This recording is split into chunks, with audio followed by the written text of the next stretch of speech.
ನನ್ನ ಎದುರು ನಿಲ್ಲೋದು ಧೈರ್ಯ ಅಲ್ಲ, ಅದು ಅವರ ಮೂರ್ಖತನ.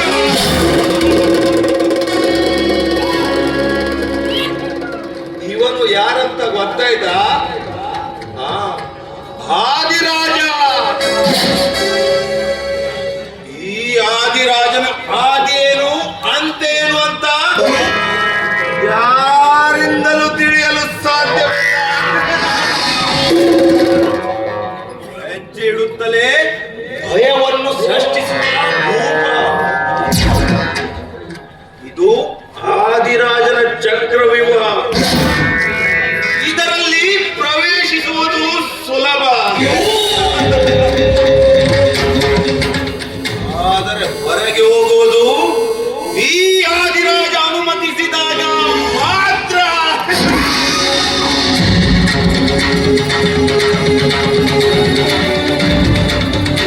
ಕೆಲ ಜನ ಹೇಳುತ್ತಾರೆ ಆದಿರಾಜನಿಗೆ ಹೆಣ್ಣು ಅಂದ್ರೆ ತುಂಬಾ ಆಸೆ ಅಂತ.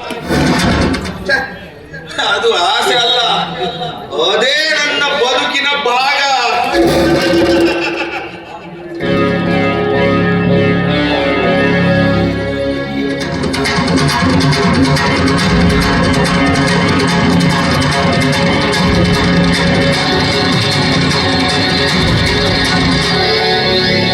ನನ್ನ ಕಣ್ಣಿಗೆ ಬಿದ್ದ ಚಂದೊಳ್ಳೆ ಚೆಲುವೆರು ನನ್ನ ನೆರಳಿನಿಂದಲೂ ತಪ್ಪಿಸಿಕೊಳ್ಳಲು ಸಾಧ್ಯವಿಲ್ಲ. ಅವರು ನಾನು ಹೇಳಿದ ಹಾಗೆ ನನ್ನ ತೋಳ್ದಕ್ಕೆಯಲ್ಲಿ ಕುಣಿದರೆ ನಾನಾಗುವೆ ರಾಜ. ಅದೇ ತಿರಸ್ಕರಿಸಿದರೆ ನಾನಾಗುವೆ ಅವರ ಪಾಲಿನ ಯಮರಾಜ. ಯಾಕಂದ್ರೆ ಇದು ಬ್ರಹ್ಮ ಪುರುಷೋತ್ತಲ್ಲಿದ್ದಾಗ ಸೃಷ್ಟಿಸಿದ ಸಿಂಗಲ್ ಮಾಸ್ಟರ್ ಪೀಸ್. ಬಹು ದಿನದಿಂದ ಒಂದು ಬೇಟೆ ಆಗದೆ ಇವತ್ತಾದ್ರೂ ಒಂದು ಬೇಟೆ ಬರ್ತಾ ಇದೆ. ಒಂದು ಸುಂದರವಾದ ಜಿಂಕೆ. ಬೇಟೆ ಶುರು ಮಾಡುವ ಬೇಟೆ.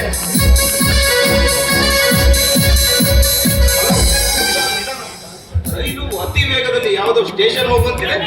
ನೀವು ದಾರಿ ಇದ್ಕೊಂಡು ಅಡ್ಡ ಹಾಕಿದಲ್ಲ, ಸ್ವಲ್ಪ ದಾರಿ ಬಿಡ್ತೀರೇನು? ದಾರಿ ಬಿಡಲು ನಿನ್ನನ್ನು ತಡೆಯಲಿಲ್ಲ. ನಿನ್ನ ಜೊತೆ ಸುಖ ದುಃಖವನ್ನು ಹಂಚಿಕೊಳ್ಳಲಿಕ್ಕೆ ತಡೆದಿದ್ದಾನೆ ಆದಿರಾಜ. ಅಲ್ಲ ಮಿಸ್ಟರ್, ಸುಮ್ನೆ ಸಮಯ ವ್ಯರ್ಥ ಮಾಡ್ಬೇಡ. ನನ್ ಮೇಲೆ ಗೊತ್ತಾದ್ರೆ ಶೇಕ್ ಹೋಗ್ತೀಯಾ? ಎಚ್ಚರ ಎಚ್ಚರ. ಹುಚ್ಚು ಎಣ್ಣೆ. ಈ ಎಚ್ಚರ ಎಂಬ 3 ಪದಕ್ಕೆ ಹೆದರುವನಲ್ಲ ಈ ಆದಿರಾಜ. ನೀನು ಯಾರಾದ ನನ್ಗೇನು? ಸತ್ಯ ನೀನು ಈ ಆದಿರಾಜನ ಮುಂದೆ ಇದ್ದೀಯ. ಬಹು ದಿನದಿಂದ ಹಸಿದು ನಿಂತಿರುವ ಹುಲಿ ನಾನು. ಜಿಂಕೆಯನ್ನೇ ಬೇಟೆಯಾಡಲಿಕ್ಕೆ ಕಾಯ್ತಾ ಇದ್ದೆ. ಸರಿಯಾದ ಸಮಯಕ್ಕೆ ಸಿಕ್ಕಿದೆಯಾ?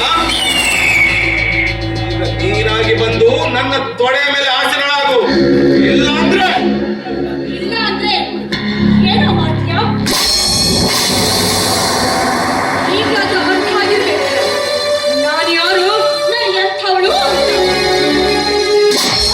ಏನೇ ನನ್ನ ಕೆನ್ನೆಗೆ ಹೊಡೆಯಷ್ಟು ಧೈರ್ಯನೇ ನನಗೆ? ಈ ಆದಿರಾಜನಿಗೆ ಎದುರಾದವರ ಬಾಳು ಕಣ್ಣೀರಿನ ಗೋಳಾಗಿದೆ. ಅಂಥದ್ರಲ್ಲಿ ನೀನು ನನ್ನ ಮೇಲೆ ಕೈ ಮಾಡಿದ್ದೀಯ. ಈಗ ನಿನ್ನನ್ನು ಬಿಡೋ ಮಾತೇ ಇಲ್ಲ. ನೋಡ್ತಾ ಇದೀಯಾ? ಬಾರೆ.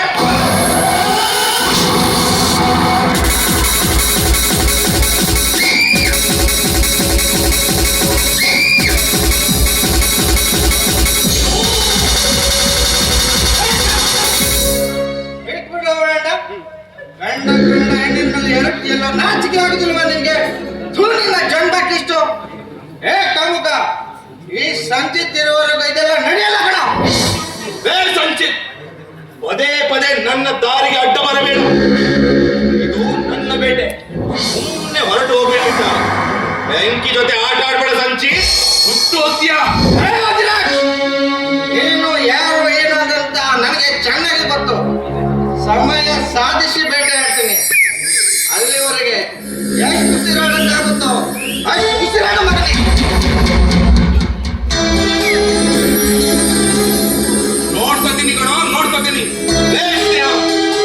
ಇವತ್ತೇನೋ ನಿನ್ನ ಟೈಮ್ ಚೆನ್ನಾಗಿದೆ, ಮುಂದೊಂದು ದಿನ ಇದೆ ನಿನ್ಗೆ ಮಾರಿ ಹಬ್ಬ. ನನ್ನ ಮೇಲೆ ಕೈ ಮಾಡಿ ದೊಡ್ಡ ತಪ್ಪು ಮಾಡಿದೆ. ಸರಿಯಾಗಿ ಕೇಳ್ಕೊ, ಈ ಆದಿರಾಜ ಎಂಬವನಿ ಸ್ನೇಹ ಎಂಬ ಜಿಂಕೆಯ ಬೇಟೆ ಆಡೇ ಆಡುತ್ತೆ.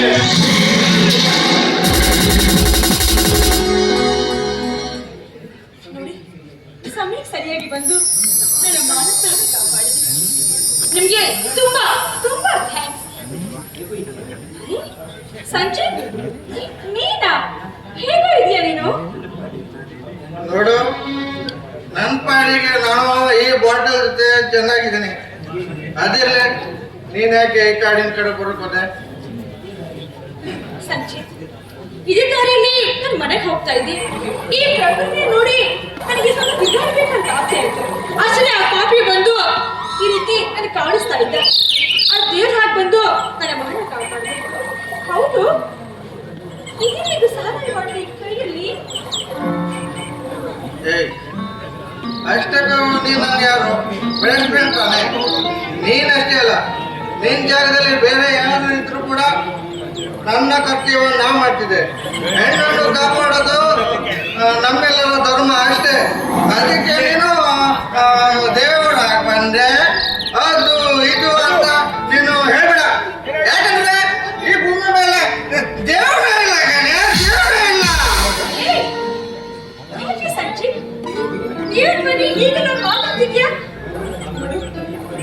ನಮ್ಮ ಹಣೆ ಬರದಲ್ಲಿ ಏನ್ ಬರ್ತಿರುತ್ತೋ ಅದು ನಿಜವಾಗ್ಲೂ ಹಾಗೆ ಆಗುತ್ತೆ.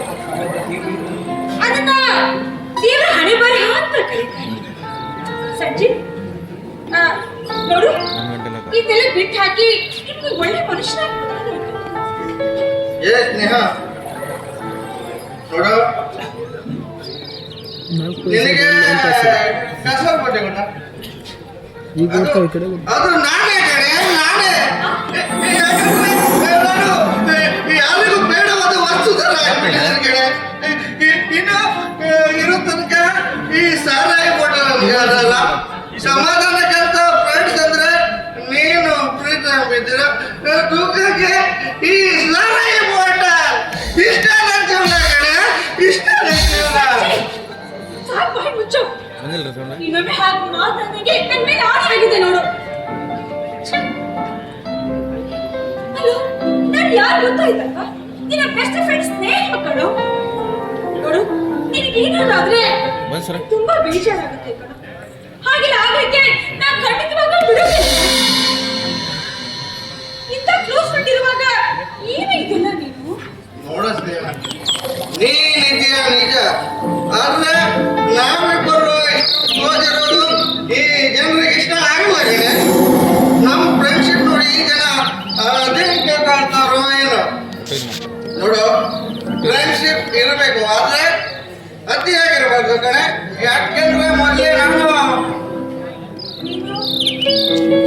ಏನು ಕೇಳು ಸಂಜಯ್. ಅಲ್ಲ, ನಿನ್ ಜೀವನ ಬಗ್ಗೆ ಸ್ವಲ್ಪ ತಿಳಿಸಿ ಏನು ಅಂತ. ಅಲ್ಲ, ಈ ಜನಗಳ ಬಗ್ಗೆ ನೀನು ಯೋಚನೆ ಮಾಡ್ತಾ ಇದ್ಯಾ? ಬಿಟ್ಟು ಹಾಕು. ಈ ಜನ ಇವತ್ತು ಒಳ್ಳೆ ಹೇಳ್ತಾರೆ, ನಾಳೆ ಕೆಟ್ಟದ್ ಹೇಳ್ತಾರೆ. ಅದು ಹಾಗೆ ಹೀಗೆ ಅಂತ ನಮ್ಮ ಸ್ನೇಹನ ಬಿಟ್ಟು ನೋಡು, ದಯವಿಟ್ಟು ಇದನ್ನ ಬಿಟ್ಬಿಡು. ಈ ಸರಾಯಿ ಕುಡಿದ್ರಂತ ಮನೆ ಬಿಟ್ಬಿಡು ಕಣೋ. ಇದು ಆದ್ರೆ ಒಳ್ಳೆಯದಲ್ಲ. ಸ್ನೇಹ, ನಾನು ಇದನ್ನು ಬಿಟ್ಟೇನೋ ಅಥವಾ ಇದೇ ನನ್ನ ಹೇಳ್ಬೇಕು.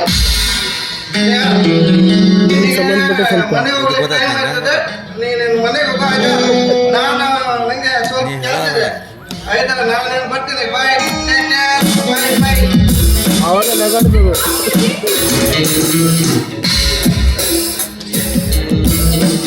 ಅಲ್ಲ, ಸಂಚಿತ್ ಮೊದಲು ಇಷ್ಟು ಯಾಕೆಲ್ಲ ಇದ್ದ? ಈಗ ಈ ರೀತಿ ಕುಡ್ಕೊಂಡು ಬೀದಿಯಲ್ಲಿ ತಿರುಗಾಡ್ತಾ ಇದ್ದಾರೆ. ಇಲ್ಲ, ಇವರ ಜೀವನ ಸತ್ಯದ ಬಗ್ಗೆ ತಿಳ್ಕೊಳ್ಳಬೇಕು. ಇವರು ಯಾಕೆ ಹೀಗಾದ, ಏನ್ ನಡೀತು ಅಂತ ನಾನು ಅರ್ಥ ಮಾಡ್ಕೊಳ್ಳಬೇಕು.